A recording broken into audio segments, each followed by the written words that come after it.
Isso a gente comenta amanhã, mas vamos lá. Antes de falar especificamente sobre a turma dos Estados Unidos, achei essa postagem aqui bem interessante. O Orbán, né, Viktor Orbán, lá da Hungria, falando o seguinte: em todo o mundo, a esquerda está usando os tribunais como arma para esmagar líderes conservadores. Agora punindo com 27 anos de prisão o caso contra Bolsonaro, né? Não é justiça. É uma caça às bruxas política. Estamos com ele contra essa perseguição antidemocrática. Só mais uma constatação, assim como vocês verão dos americanos, que os aliados internacionais de Bolsonaro o apoiam mais do que vários dos seus supostos aliados que estão no Brasil. Mas vamos lá.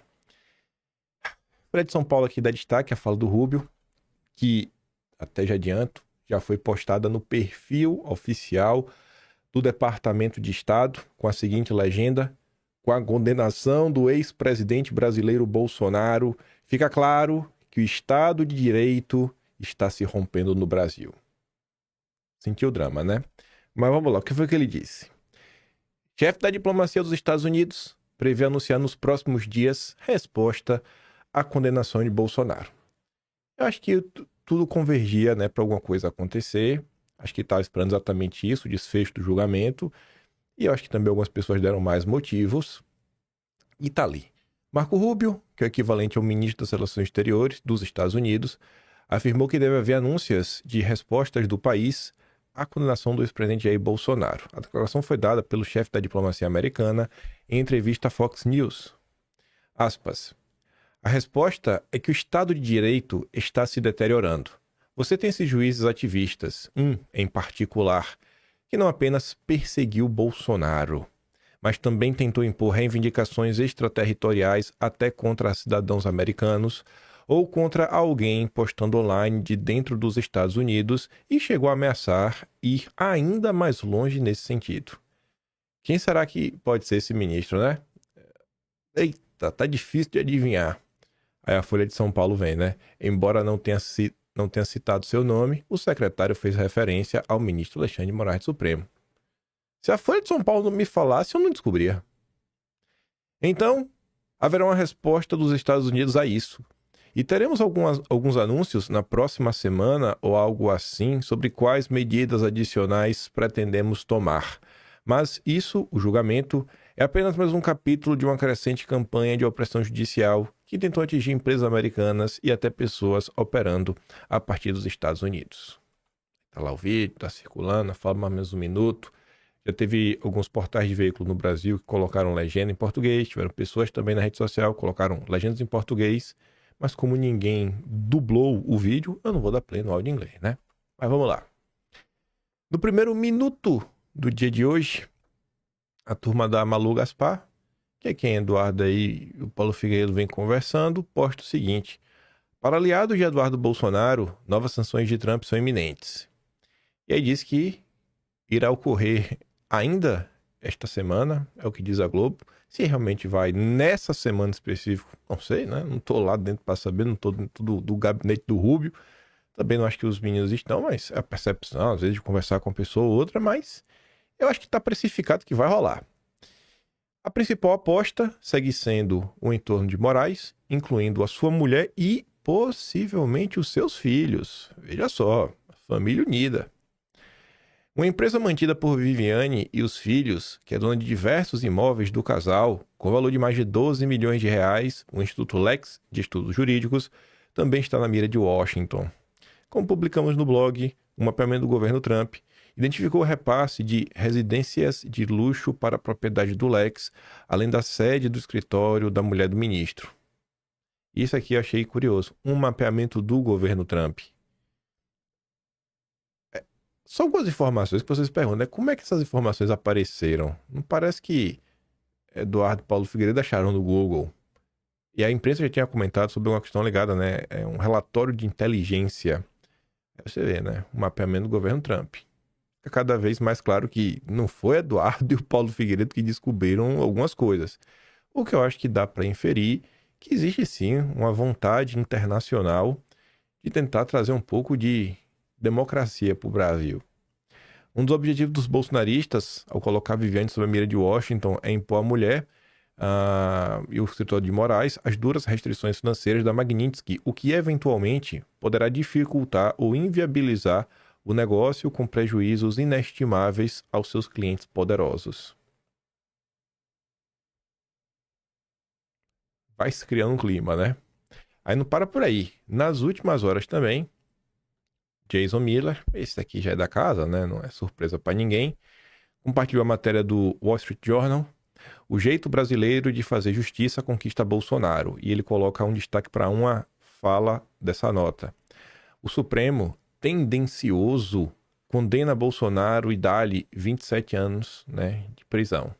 E além do Jason Miller, você tem a Caroline Leavitt, que é a porta-voz da Casa Branca. O jeito brasileiro de fazer justiça conquista Bolsonaro.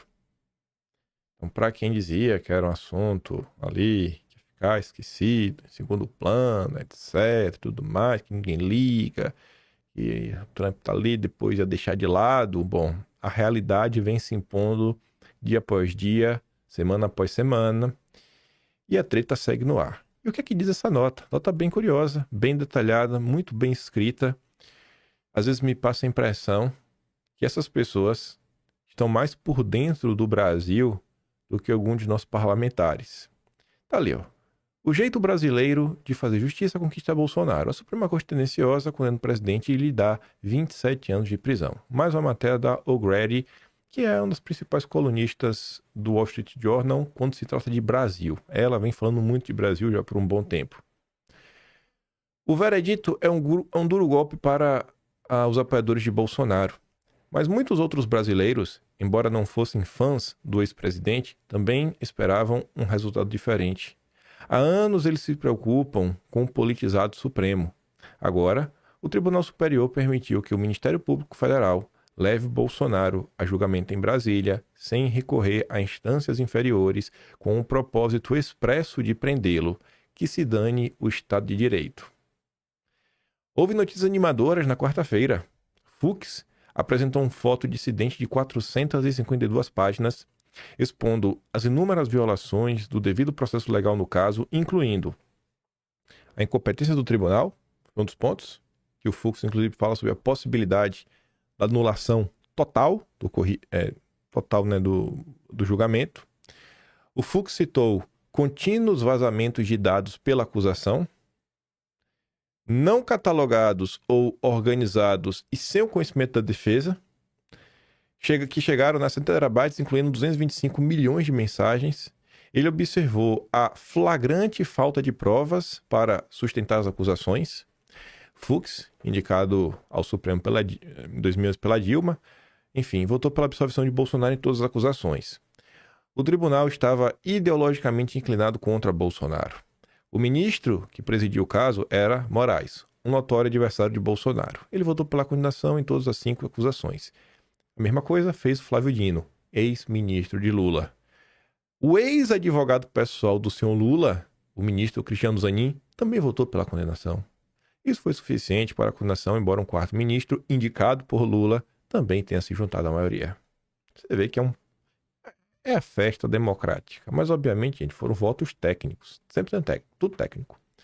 O senhor Bolsonaro, presidente de 2018 a 2022, é um crítico ferrenho do Supremo, do TSE e do sistema de votação eletrônica do país. Questionar a sensatez da elite do país tem sido a sua especialidade.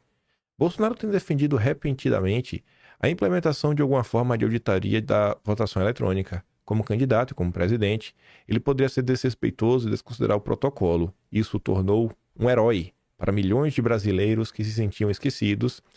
Ao mesmo tempo, virou o inimigo número 1, né, de todo o establishment especial do Supremo Tribunal Federal. A direita brasileira ficou indignada em 2021, quando o Supremo anulou a condenação de Lula por corrupção em 2017, que havia sido confirmada 2 vezes em segunda instância. A decisão liberou Lula por um detalhe técnico e ocorreu depois que a prescrição tornou tarde demais para o novo julgamento do caso. Aqui são coisas que são tão absurdas que a gente vai aceitando, né? Às vezes, quanto de vocês, eu nem lembrar mesmo desse, assim, que Lula foi descondenado, a gente sempre comenta.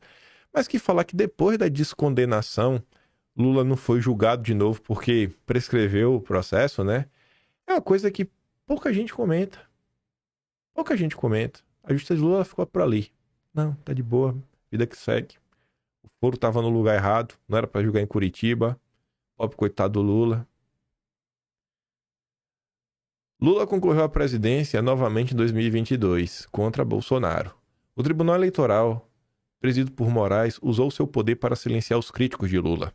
O tribunal proibiu a mídia tradicional e as redes sociais de divulgarem fatos e opiniões que retratassem o envelhecido socialista Lula de forma negativa.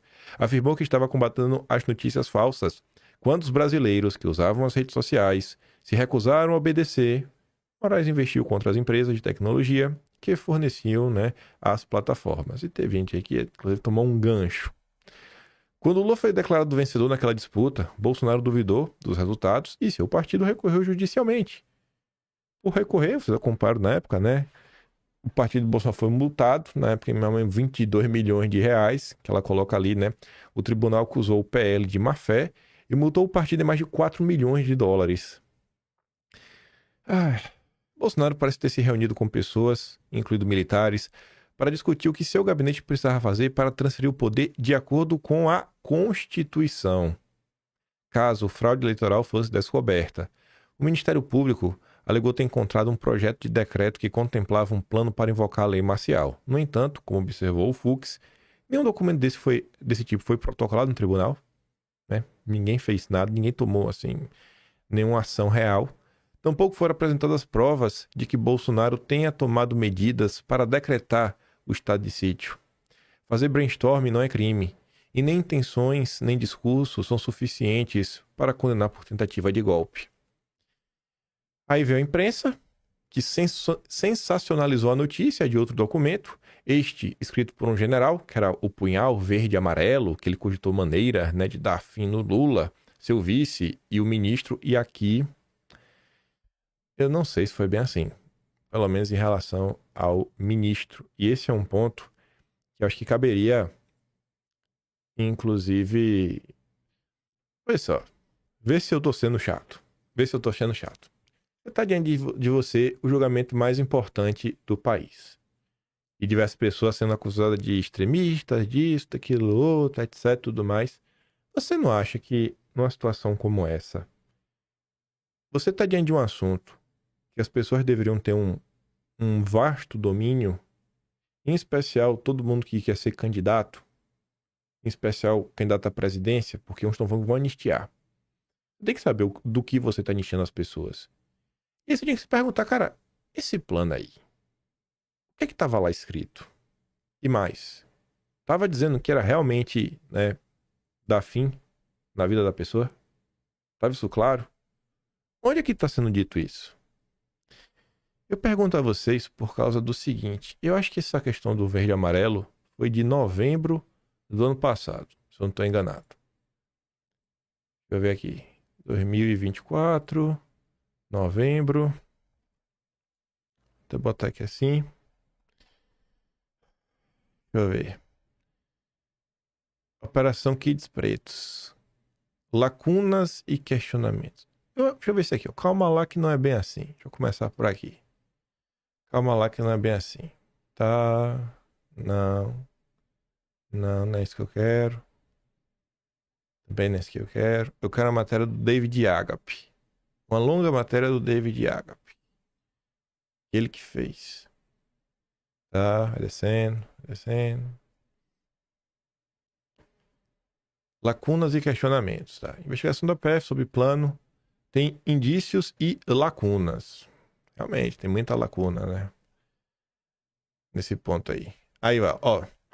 As mensagens trocadas entre os integrantes do grupo Copa 22 demonstram que os investigados estavam em campo, divididos em locais específicos para possivelmente executar ações com o objetivo de prender. Então, assim, além das pessoas não conseguirem explicar em qual parte do plano tá que vai acabar com as pessoas, você não vai ver as acusações, não. Possivelmente faria isso, né? E esses possivelmente são ponderações. Não é uma questão concreta que você consegue bater o martelo. Mas tudo bem. Divulgo o que eu quero, aí é porque o pessoal reclamando aqui, ó. Que desprezo e golpe. PF usa especulações para acusar o plano. Agora deixa eu ver. Eu acho que tá no final. Deixa eu ver. O ágape vem amarelo, tudo mais. Eixo 1, signal, documento. Acho que é esse aqui. De acordo com o artigo, o relatório informou que os metadados indicados com o documento foi criado, modificado e impresso em novembro. Enfim, com suspeitas de entrega a Bolsonaro, mas sem provas concretas de que Bolsonaro recebeu, que é o que o Fux fala. Outros documentos de Mário Fernandes relacionados com o Gabinete de Gestão de Crise reforçam funções administrativas sem comprovar o envolvimento golpista. Não houve evidência que o punhal verde e amarelo mencionasse o nome do magistrado ou diretamente relacionado a planos contra ele, fragilizando as acusações. O artigo mencionou que, nas alegações registradas no relatório da PF, o grupo investigava ações letais contra o magistrado, mas a acusação carecia de provas tangíveis. O documento Punhal Verde e Amarelo não apresentava conexão direta com o grupo Copa 2022, além de semelhanças genéricas. Assim, não havia evidência de que o documento tivesse operacionalizado ou que mencionasse planos específicos contra o ministro, tá? Aqui, ó. Por fim, sobre o último eixo, o artigo analisa que a investigação envolve uma planilha encontrava no pendrive de Hélio Ferreira Lima durante a Operação Tempos Veritatis, em fevereiro de 2024, que menciona brevemente o magistrado com a tarefa de, aspas, neutralizar a capacidade de atuação do ministro, mas não detalhou como isso aconteceu. E posso estar enganado, mas grande parte da tese que ia dar fim no cara é por conta disso, neutralizar a capacidade de atuação. Neutralizar a capacidade de atuação de alguém significa que você vai acabar com a pessoa? Pode ser apenas você retirar o poder dela. Então, assim, aí você vê. E essa história foi crescendo. E as pessoas martelaram isso. E martelaram, e martelaram, e martelaram.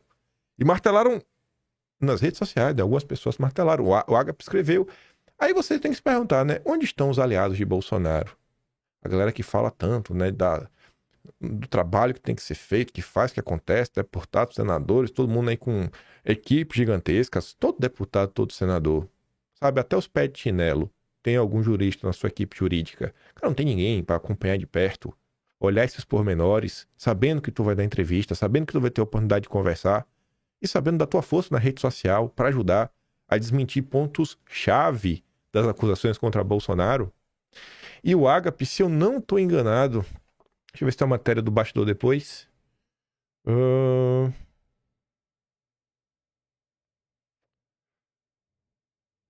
Deixa eu ver se tem uma matéria do bastidor, porque teve essa questão do neutralizar. Eu acho que foi na própria matéria do Agape.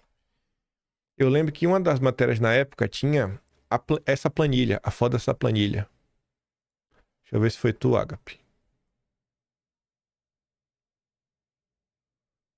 Fiz alguma coisa. Eixo 2 do documento. Tá. Os documentos de Mário Fernandes. Eixo 3. Conteúdo. Não sei se tá aqui a planilha. Eu lembro que na época tinha a planilha com os números bonitinhos falando essa questão. Não sei se tá aqui em algum lugar, mas eu lembro que essa planilha chegou a circular na época. A planilha possui mais 200 linhas. A planilha que possui mais 200 linhas é a única referência direta ao ministro, ainda que breve. Em um trecho da fase titulada Modelando o Ambiente, 3 tarefas são descritas como essenciais, uma delas sendo neutralizar a capacidade de atuação do ministro. A Polícia Federal interpretou que a sigla se refere ao ministro. O documento não apresenta mais detalhes como essa neutralização seria realizada. Sabe? Aí tá aqui, ó. Não tem essa... Tinha essa em algum lugar. Mas tá aqui, eleições limpas. O documento define a anulação do pleito. Aí tem lá os itens que deveriam ser feitos. Investigação e publicação de relatórios de irregularidades, abertura do inquérito sobre o pleito, transparência total no novo processo eleitoral, marcação de novas eleições presidenciais. Né? Isso achando incoerências, né? Achando erros, achando fraudes. Esse é o tal golpe. Aí você vê como ninguém desmente, como muitas vezes as próprias pessoas da direita deixam essa história em segundo plano e não se interessam em saber os pormenores. Essa O'Grady, ela com certeza falou com alguém, né? Então podia ser um pouquinho melhor. Você vê que ela tá bem disposta a contar os pormenores, mostrar, né? Olha a quantidade de incoerência que tem no processo de Bolsonaro podia ser mais uma incoerência, né? Mas tudo bem. Mas o general testemunhou que estava apenas ruminando o que não compartilhou com Bolsonaro. O tribunal não conseguiu provar que Bolsonaro participou de nada disso, né? Do punhal verde e amarelo. Aliás, num país sério, o ministro Moraes, como suposto alvo do suposto complô, teria se recusado. Ele foi vítima, acusador, foi tudo ao mesmo tempo. Em 8 de janeiro de 23, uma multidão de apoiadores de Bolsonaro invadiu a Praça Federal em Brasília. Vândalos danificaram os prédios. Bolsonaro estava na Flórida, já tendo deixado o cargo. Os militares não participaram. Que golpe, hein? Nada disso importava para o ministro Moraes e seus companheiros ideológicos no tribunal na semana passada. Eles tinham o homem certo e não encontrar o crime não os impediria de colocá-lo atrás das grades. Aí não acabou. Longe disso, né? A treta tá aí por horas. Tem gente da esquerda falando que tem que desarquivar ou botar para andar os processos que foram movidos contra Bolsonaro durante o Fique em Casa. Mas independente disso, o que já está certo é que ele, Heleno, Braga Neto, Paulo Sérgio, Garnier, todos também serão julgados pelo STM, Superior Tribunal Militar. Tribunal técnico, que para ficar ainda mais técnico, você vê, né? Lula indicará mais 2 ministros do STM que julgarão Bolsonaro e militares condenados. Realmente vai ser um julgamento muito mais técnico ainda. Quanto mais pessoas Lula indicar, mais técnica vai ser a decisão. Porque Lula é Deus. Lula não erra. Lula não erra nunca. E quem questiona isso é golpista. Aí, o dia de ontem também foi envolto por outras questões. Obviamente, isso aqui não é ameaça, né, gente? Não me diga que isso aqui é ameaça. Isso aqui não é. Isso aqui é só um recado. Trump levará Bolsonaro à papuda se aumentar sanções ao Brasil, dizem ministros da corte. Bom, então, precisamente, Bolsonaro vai, porque as sanções, tudo indica que chegarão em breve, principalmente essa semana. Uma boa parte do Supremo, no entanto, entendia que Bolsonaro poderia ter a boa vontade do tribunal para receber um tratamento menos duro, dada a sua condição de ex-mandatário, sua idade de 70 anos e problemas de saúde que enfrenta. O aumento das sanções, dizem esses magistrados, inviabilizará qualquer tratamento diferenciado, já que o filho dele, Eduardo, está envolvido diretamente no que consideram uma chantagem contra o Supremo e o próprio país. Isso aqui também não é chantagem não, né? Quem primeiro noticiou isso foi o Hugo Gadelha, ontem 5h30 da manhã. O Enio Viterbo comenta, né? Ele coloca um trecho da matéria. Moraes enviará Bolsonaro para o regime fechado se Trump aplicar novas sanções contra autoridades brasileiras. O relator de ação penal usar política externa para emitir uma decisão em processo judicial fere todas as garantias constitucionais possíveis e imagináveis. Aspas de novo. Moraes, segundo aliados, já estaria inclinado a não acatar o pedido. Um eventual anúncio de novas sanções de Trump, então, irritaria o ministro de vez e faria ele mandar Bolsonaro diretamente para a papuda. Assim, ele já vai mandar. Ele já ia mandar, mas agora vai mandar mesmo. Então não mudou nada. Não existe a figura judicial da irritação do ministro para análise dessa questão. Bolsonaro tem direito à prisão domiciliar ou não tem. Ponto. E falou-se tanto que tinha gente lá fora tentando sequestrar o Brasil em troca de anistia. Mas agora a gente vê um juiz da Suprema Corte Brasileira supostamente exigindo um ato político em troca de uma decisão judicial. Tempos estranhos. Aí um jurista do Twitter, doutor lá no direito, falando: nunca em mais de 20 anos de estudo do direito, imaginei que fosse ler notícia de que juízes condicionam o destino de um preso ao fato de serem ou não sancionados por violações de direitos humanos. Aí para e pense, né? Você negar o direito para uma pessoa é você estar violando o direito humano. E as pessoas estão sancionadas por violar direitos humanos. Não sei, né? Pior que se fosse divulgar isso... Pior, né? É que fossem divulgar isso pela imprensa como um alerta aos sancionadores, né? O Amaury Saad jamais esperou que fosse visto na sua vida. É um negócio tão escabroso, tão depravado, que não seria para mim sequer imaginável. Mas a realidade é pior, muito pior que a mais doentia das imaginações. Outro recado que também chegou no dia de ontem envolve o deputado federal exilado Eduardo Bolsonaro, segundo André Sadi, a primeira turma do Supremo espera julgar Eduardo até o fim de 2025 por suposta tentativa de interferir no julgamento da tentativa de golpe de Estado. Tá? E por que eles querem fazer isso? Para colocar Eduardo Bolsonaro inelegível. Tem que garantir a todo custo que o candidato do sistema não terá nenhum concorrente pela direita.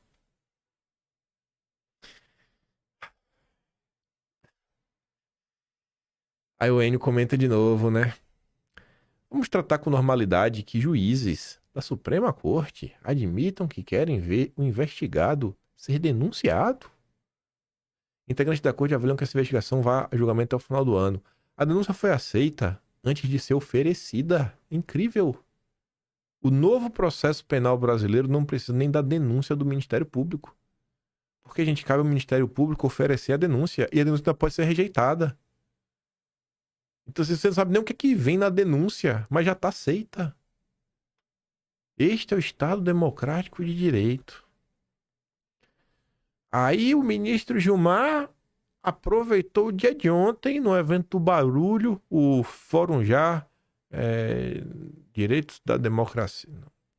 Direitos Já, Fórum da Democracia. Um negócio desse, que era do Fernando Rodrigues, acho que é o nome, um cara que era da ala do PSDB chamado Esquerda pra Valer.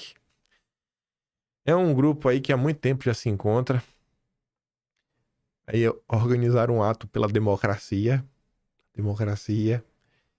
E o ministro Gilmar foi lá, né? Gilmar sobre o voto de Fux. Está prende incoerências. Então, chegamos no ponto aí que eles estão se atacando entre si, porque eles não aceitam que o coleguinha pense diferente. É o Deus, é Deus.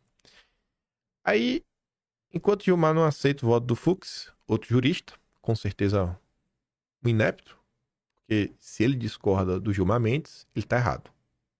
Que é o Ricardo Sayeg, né, advogado e doutor em Direito, professor livre-docente no Núcleo de Direitos Humanos da PUC de São Paulo. Deveria ser demitido. Por quê? Porque você discorda de Gilmar Mendes. Simples assim, Ricardo. Se você está de um lado e Gilmar Mendes não está do seu lado, você está errado. Aí ele fala que o voto de Fux dá voz à parcela significativa da sociedade. Uma parcela que não devia existir. Uma parcela de golpistas, de antidemocratas. Ou seja, a turma da direita. Aí fala assim, né? A eleição presidencial de 2022, em vez de unificar, mergulhou o Brasil em profunda polarização. Sim, descobriu o óbvio. O fato é que o país foi marcado por anulações judiciais que concederam verdadeira alforria a condenados por corrupção, correndo a confiança de grande parte da população na justiça. Não só isso, né? Tiveram outros atos aí também que acho que chamam muito a atenção, tipo o banimento do Twitter, multa de R$50 mil para quem usar VPN, as revelações do Twitter Files, proibir pessoas de apontar os vínculos de Lula com ditadores da América Latina durante as eleições de 2022. Não foram poucas coisas que aconteceram, né?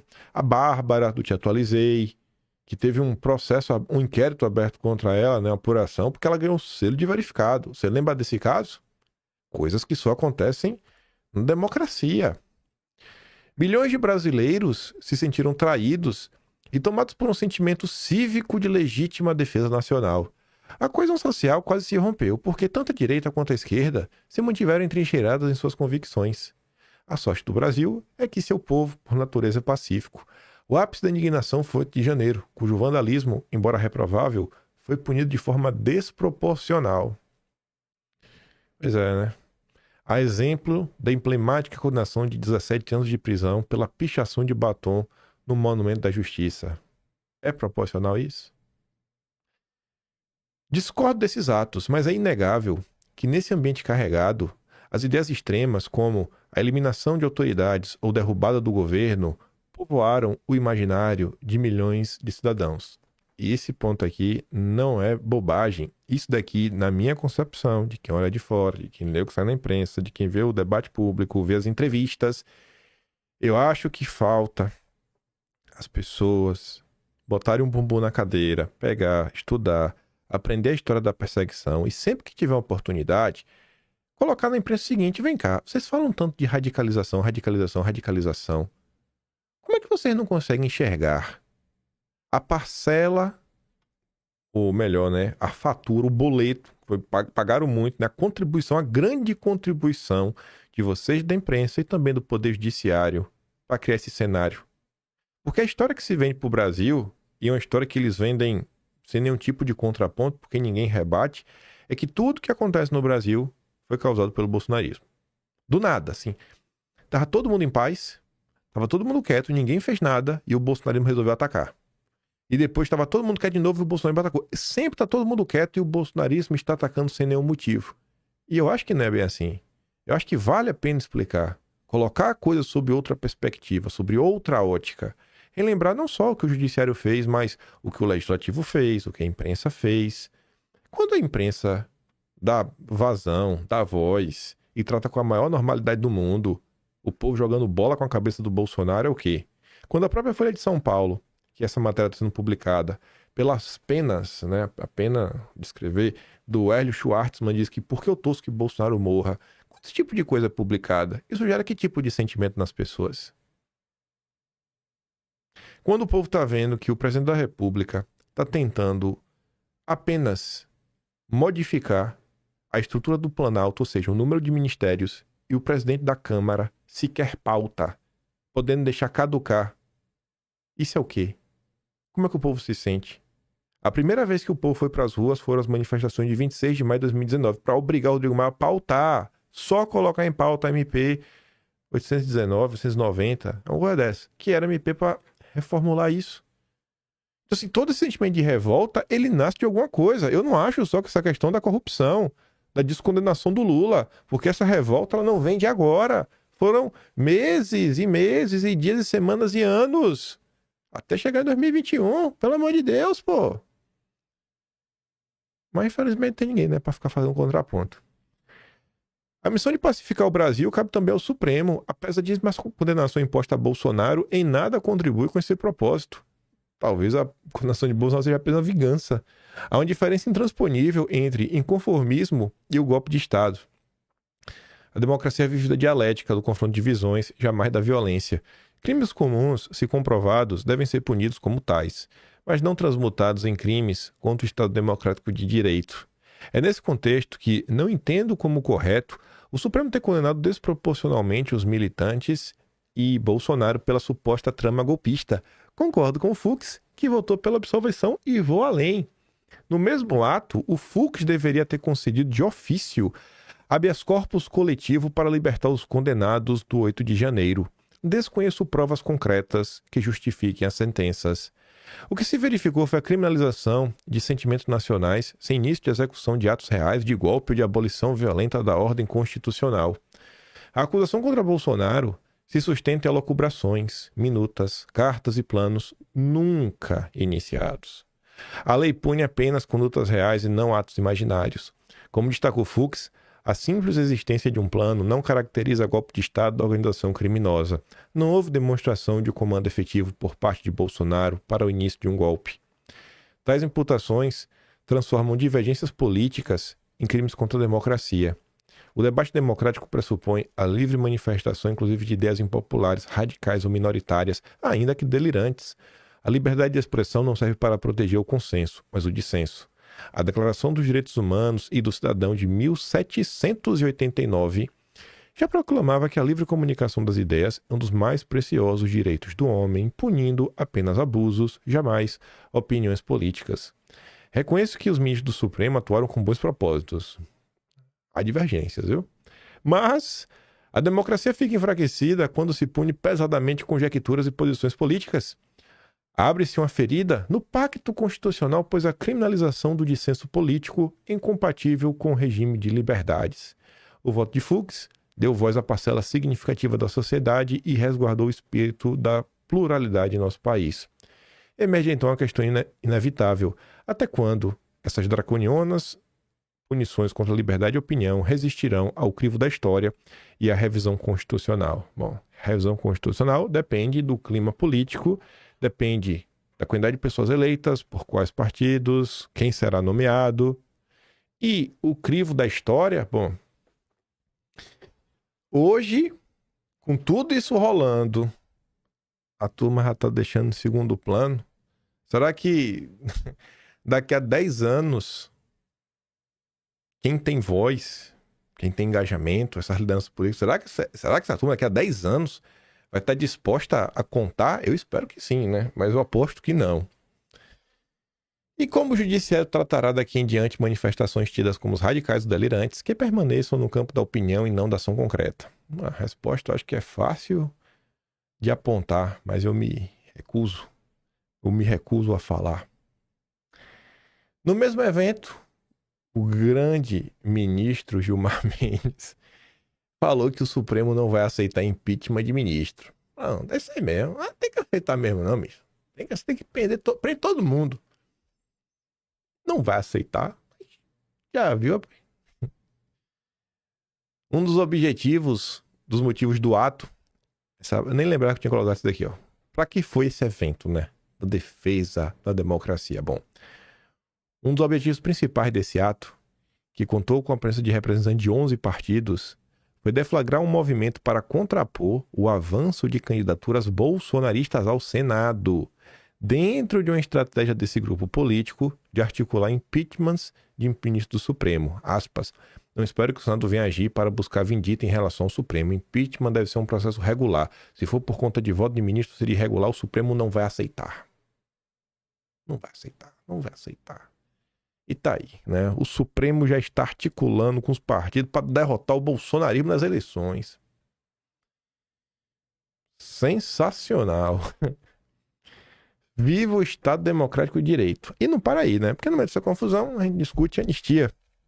O dia de ontem foi relativamente movimentado nesse ponto. E mais uma vez o ministro Gilmar Mendes, que tem opiniões sobre tudo, mandou avisar que a anistia é ilegítima, inconstitucional. Não vai ter. Ele não vai deixar. Não posso fazer nada, né? Por outro lado, o Caio Junqueira na CNN diz que Planalto e Supremo sinalizam ao Senado aceitar a anistia light. E esse plano aqui é fácil de entender o porquê, né? Mas só para você ver. O passo do Planalto e uma ala do Supremo sinalizam a cúpula do Congresso que aceita a anistia light, que vem sendo debatida no Senado. Segundo fontes que ajudam na confecção do texto, a proposta que parece que parte do Supremo sinaliza aceitar envolve 4 aspectos. Olha que curioso, ó. 4 aspectos. Vamos contar comigo, né? 4. Primeiro aspecto, redução de penas. Para crimes, tentativas de golpe de Estado, abolição violenta do Estado Democrático de Direito.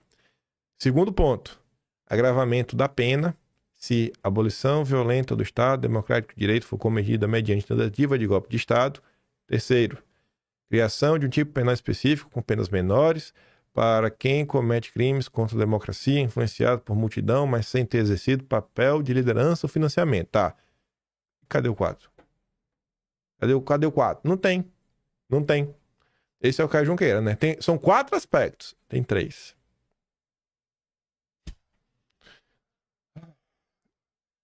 Caio Junqueira só sabe contar até 3. Até 2, né? Porque no 3 ele já errou. 1, 2, 4. É assim que a Junqueira conta. 1, 2, 4, 7, 9, 27, 34, 11, 5, 8. Deve ser assim. O Planalto sinalizou aos senadores que aceita esse formato desde que o Supremo concorde. Muito de acordo, disse a CNN que uma posição definitiva só poderá ser tomada após análise do texto do projeto em si, que ainda não existe. Segundo os senadores, alguns esboços já foram elaborados por consultores legislativos a pedido ao Alcolumbre. O plano aqui é o seguinte, gente. Uma vez que esse projeto ande, a percepção do povo comum vai ser o quê? Já teve anistia, não teve? Você vai ter que explicar que esse projeto não é anistia. Até você explicar que esse projeto não é anistia, já passaram meses. E com esse projeto você garante que Bolsonaro, Braga Neto, Helena, toda essa turma vai ficar preso, enclausurada, vai destruir a vida dessas pessoas, se possível matarem Bolsonaro. Você também garante que toda essa turma do Rio de Janeiro não vai ter liberdade. É uma liberdade de faz de conta, porque vai ter uma progressão de pena. Vai continuar com a ficha suja, sendo punido por diversos absurdos, e no final do dia não vai ter anistia. Mas você vai esvaziar toda a agenda da anistia. E página virada. Qual vai ser o clima para falar de anistia uma vez que esse projeto aqui tem avançado?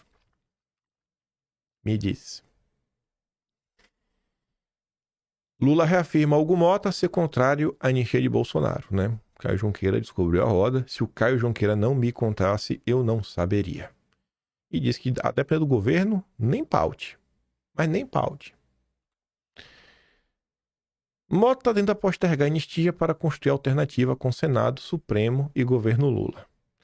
Aliados de Mota afirmam que a intervenção é votar a matéria para encerrar o assunto e que uma solução definitiva depende de uma costura, que tem a volta do Supremo, do Senado, do Lula. Parlamentares reconhecem, no entanto, que a condenação de Bolsonaro vai levar pressão sobre Mota para analisar o tema na casa. Segundo relatos, Mota levou a Lula esse cenário e o Planalto acompanha os desdobramentos para definir a estratégia. Entre aliados de Lula, a avaliação é que não está descartada a hipótese de que o requerimento de urgência para anistia seja votado nesta semana. Nesse cenário, há integrantes do governo que defendem que a urgência seja levada ao plenário para ser derrotada no voto, com a esperança de que Mota ajude a enterrar o assunto. Um auxiliar de Lula diz que o Planalto, no entanto, quer garantir que haverá segurança de que a urgência será rejeitada antes de definir se apoia ou não esse movimento. Se a gente tiver certeza que a gente vai derrubar, a gente apoia, coloca em pauta, derrubamos e destrói o assunto. Estado Democrático e Direito. Hugo Mota reúne líderes para tentar dar um desfecho à pressão por anistia. A matéria fala de diversas coisas. Acho que 2 parágrafos trazem o que não está nas outras, que fala o seguinte. Interlocutores do Mota dizem, inclusive, que o apoio à anistia tem prejudicado politicamente o governador de São Paulo, Tarcísio. Não, a anistia é ruim, é uma pauta que as pessoas não apoiam. Está lá a pesquisa do Datafolha falando sobre isso. O governador é estimulado do Partido do Centrão a dar sinalizações a Bolsonaro, né? Aí, ontem também foi a notícia do dia que Tarcísio falou que ia para Brasília e não foi. Cancelou sua ida. Aí o Lauro Jardim pergunta, né? Mas e aí, o Kassab apoia a anistia, mas também para Bolsonaro? Porque Kassab foi num evento no final de semana com o Valdemar, te comentou ontem, que o Valdemar brilhou, falando idiotice. E tu não quer saber, tá? O Kassab falou, mas ele apoia mesmo a anistia? Apoia mesmo a anistia ou não? Ou é só pra inglês ver? E aí, Kassab? E aí o Lauro Jardim diz, né? Mas que anistia que essa Kassab apoia? Com ou sem Bolsonaro? Porque ele escorregou e deixou a resposta no ar. Até agora não dá pra saber. Seria bacana ter um posicionamento claro, né? Claro, assim, ó. Eu apoio, não, eu não apoio. Ontem, o senhor Michel Temer foi o entrevistado do Roda Viva com a Vera Magalhães. O Globo resolveu colocar essa manchete. Temer não vê sucesso em anistia unilateral e chama ataque de Tarcísio Moraes de infelicidade. Até estranhei. Eu também, todo mundo estranhou, Temer. Não se preocupe, não foi só você não. O que é que essa matéria fala sobre anistia? Temer disse concordar com Flávio Dino, que afirmou que anistia não é sinônimo de paz. O Flávio Dino está certíssimo. Ele confirma o que eu tenho dito ao longo do tempo. Se for decretada anistia pelo Congresso, sem esse pacto nacional que eu estou dizendo, e o pacto nacional seria sentar o presidente da República, o presidente Supremo, os presidentes do Legislativo com entidades da sociedade civil e até a oposição. E até, assim, a gente coloca toda a nata do consórcio e do establishment, o sistema. E até a oposição, a gente bota lá pra dar um fardo de conta, a gente bota uma faca no pescoço, espanca a família, só pra sempre você falar, fazer o que a gente quer. Sociedade civil são as ONGs, né? É o zongueiro safado que tá todo mundo na esquerda. Você poderia chamar a oposição, vem aqui, vamos conversar, né? Sequestra a família também, pode ser algo bom, né? Vamos encontrar um caminho para o país. Qual caminho, Temer? Entregar a Petrobras, a Caixa, o que mais?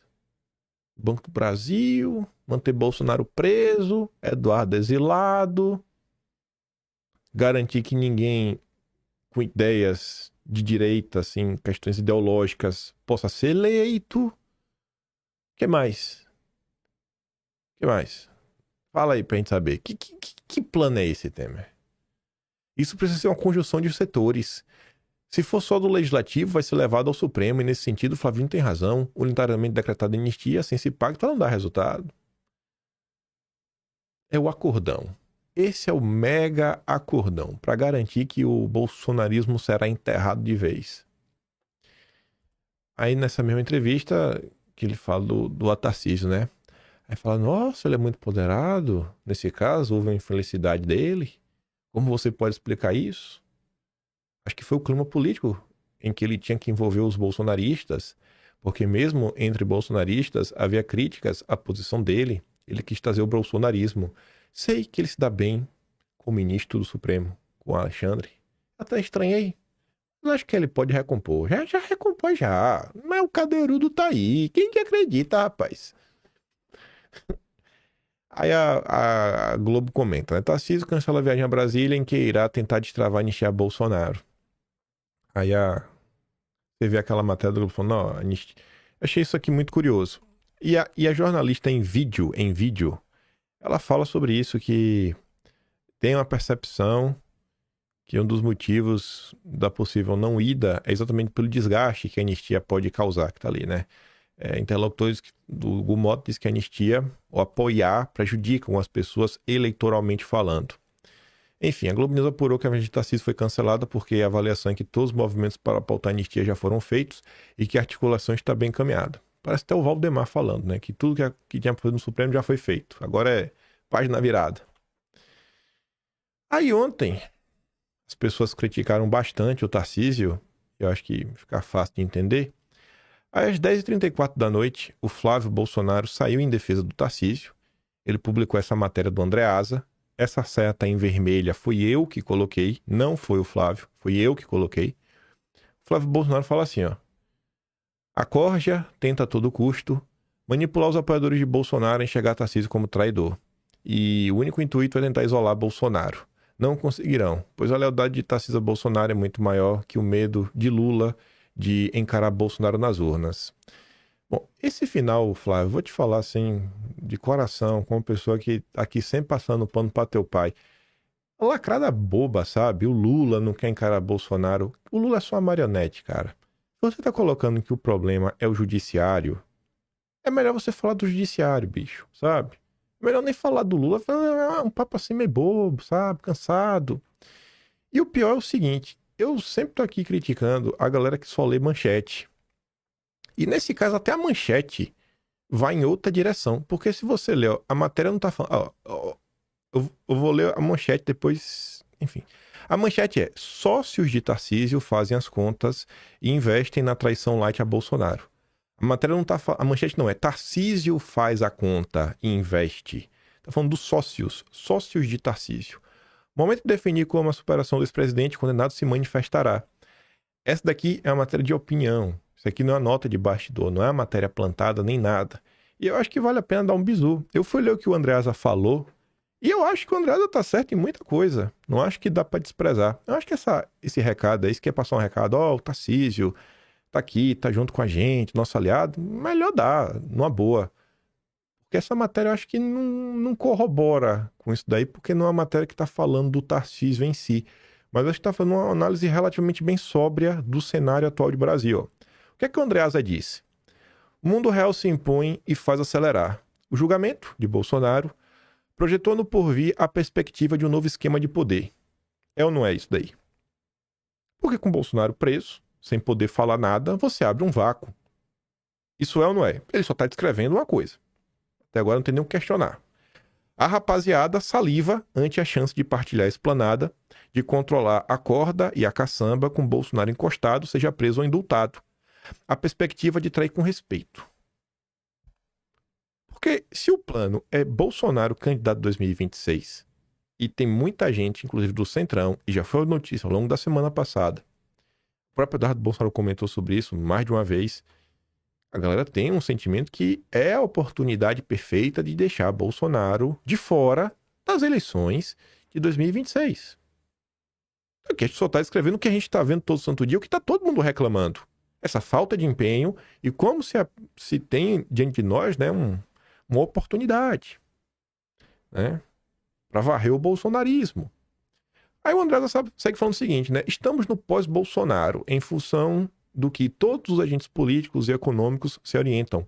Até os Bolsonaro, ora empurrados à condição de reagentes, condição sine qua non para o exercício do imponderável, da qual poderá ascender uma dissidência desafiante para a encarnar, como a encarnada por Pablo Marçal, né? Então, falando assim, e nesse cenário que vai ter um vácuo de Bolsonaro, um vácuo, porque Bolsonaro foi tirado da força, você pode ter, inclusive, os próprios Bolsonaro como reagente, recusando esse cenário e se colocando, não, cara, eu não vou aceitar esse teatro, eu vou ser como candidato a presidente, que é exatamente o que Eduardo Bolsonaro também vem pontuando.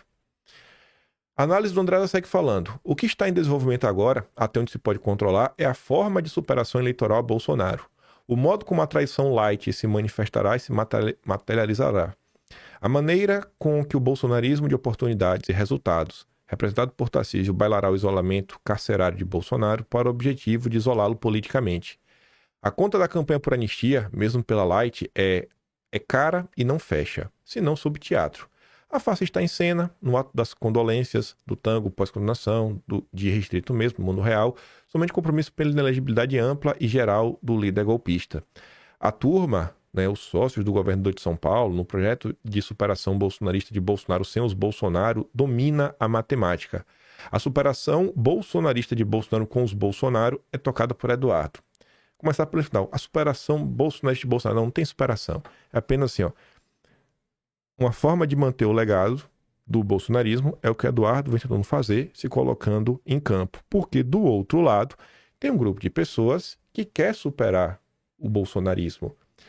Quando ele fala, os sócios do governador Tarcísio no projeto de superação do Bolsonaro, né, dominam a matemática. Qual a matemática da anistia? Quem é que tem os votos? Não é o Rueda? Não é o Ciro Nogueira que quer ser vice? Não é o Kassab? Não é o senhor Valdemar da Costa Neto? Não é o Marcos Pereira? O cara tá só desenhando um cenário até o momento aqui do que tá acontecendo. Essa galera, Ciro Nogueira, Marcos Pereira, Antônio Rueda, Gilberto Kassab até Valdemar. Eu podia ter lido o parágrafo seguinte. Eles calculam esse movimento.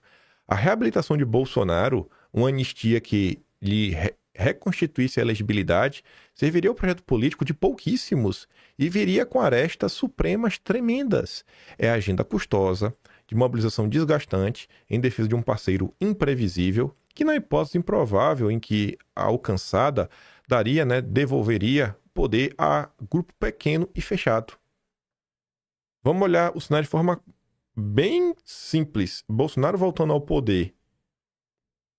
Será que realmente vale a pena para essa turma? Será que eles querem Bolsonaro presidente? Kassab quer Bolsonaro presidente? Marcos Pereira quer Bolsonaro presidente? Rueda quer Bolsonaro presidente? Ciro Nogueira quer ser vice. Já se colocou na pista. Por isso que o cara lê a matéria, pô. Lê a matéria. Quer defender o Tarcísio? Vai lá e defende, mas lê a matéria. Tem coisa que às vezes tem utilidade. Às vezes não é por falta de aviso. Não é falta de aviso do que está acontecendo. Eu não vejo nenhuma motivação real dessa turma, nenhuma, em deixar Bolsonaro elegível. Por que eles deixariam? Qual o interesse? Só tem a perder. A Greia, não muito de fora de uma empresa familiar que o mito constituiu dentro do Estado, o universo a ser mais restrito que aquele aquinhado entre 2019 e 2022, dado o grau corrente de desconfiança que alimenta a mentalidade conspirativa do bolsonarismo eduardista. As migalhas conflituosas que sobrariam aos donos dos grandes partidos não valem o investimento. E eles sabem que a maioria dos deputados e senadores bolsonaristas não tardaria a embarcar na nau da objetividade. Chama-se instinto de sobrevivência. Para os patronos de Tarcísio, os senhores do chamado Centrão, o futuro parece muito promissor, estável e mais lucrativo, né? E esse futuro é sem Jair e os Bolsonaro. Leia a matéria. Flávio Bolsonaro, leia na próxima vez. A matéria sequer fala do Tarcísio. Dá nome e sobrenome. Eu gosto de matéria assim, dá nome. Ele cita, né? Quem são os donos? Ele vai lá, lista, a lista, ó. Ciro Nogueira, Marcos Pereira, Rueda, Kassab, Valdemar. Agora, se quiser me convencer que essa galera aqui é gente boa e que é Bolsonaro elegível, eu também tô aberto a ouvir. Acho que não vou acreditar. Isso daqui que é um ponto que eu acho que deveria também entrar no radar. Após chamar Moraes de tirano, Tarcísio é pressionado por bolsonaristas a sustentar discurso agressivo. Eu não acho que isso aqui tem nenhuma agressão nem nada, né? Ele só tá fazendo uma pontuação. Pra mim, discurso coletivo, você chamar o cara de, sei lá, de adjetivo, né? Não vou falar porque em relação ao ministro, mas sei lá, velho. Por exemplo, coisas ligadas a crime, né, do dia a dia. Enfim. A leitura feita por esse grupo é que, para seguir com o apoio da base bolsonarista, especialmente a base mais fiel, o governador de São Paulo precisará sustentar o linguajar e a postura dura que manifestou na Paulista, né, no 7 de setembro. E eu acho que muita gente ficou insatisfeita por conta disso. Além disso, o entorno de Bolsonaro avalia que o governador terá de continuar fazendo gestos explícitos em defesa da aprovação da anistia. Tarcísio havia marcado na viagem, mas acabou cancelando a ida, né, que constava na sua agenda oficial.